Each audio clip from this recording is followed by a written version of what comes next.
DID alters can look like anything because we're consciousness itself divided, and how that looks per system is going to vary very radically and drastically.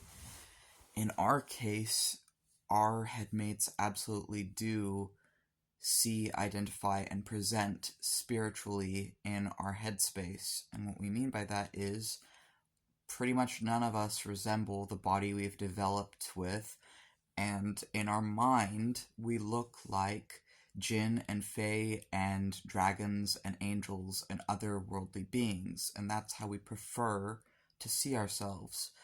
But obviously, physically, we're human, so we are human, we know we're human, but in our mind, we're a collective of wizards from other worlds, we're a collective of magical beings. And one of those magical beings, I'm not going to share their name in this video, but one of my angels,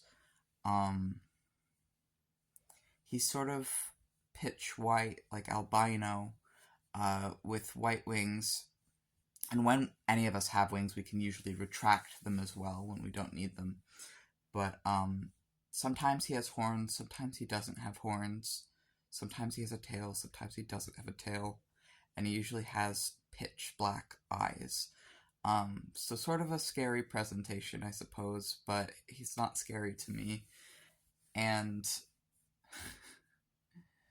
he was in my dreams last night, and I had a dream where I went to, through a portal to another world temporarily, and while I was in this world, he was there, and I think we were, dancing or holding each other, and there was all these little fairies that, kind of looked like him as well, these little insectoid grasshopper fairies that looked like my angel.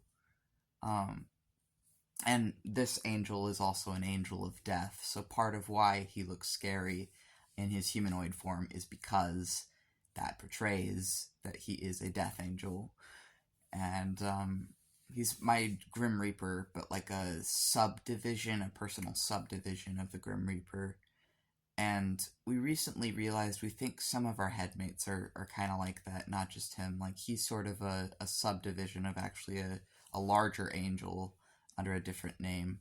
And we think that a few of our other headmates are kind of like that too, that they're sort of our personal subdivisions of a greater entities.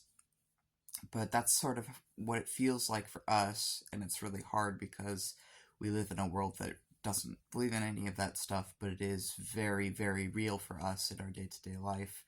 And when we have people switching in and out of the body and sharing their experiences and different things, DID is a trauma-based childhood disability that develops in very early childhood, where someone's consciousness and minds the brain learns to split up self rather than have one self, as a survival mechanism in extreme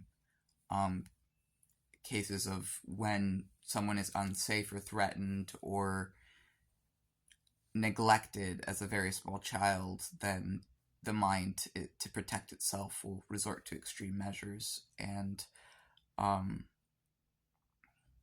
didn't know I had DID until I was 23 and was tested for it last year, and it made a lot of sense of a lot of different things I've been through.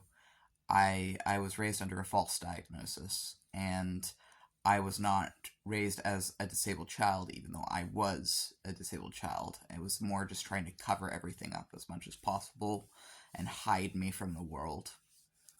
And now I know that I have autism and I have DID, and that it's not all just in my head. These people are actually real for me in my day-to-day life, and I'm not going to let anyone try and take them away from me ever again.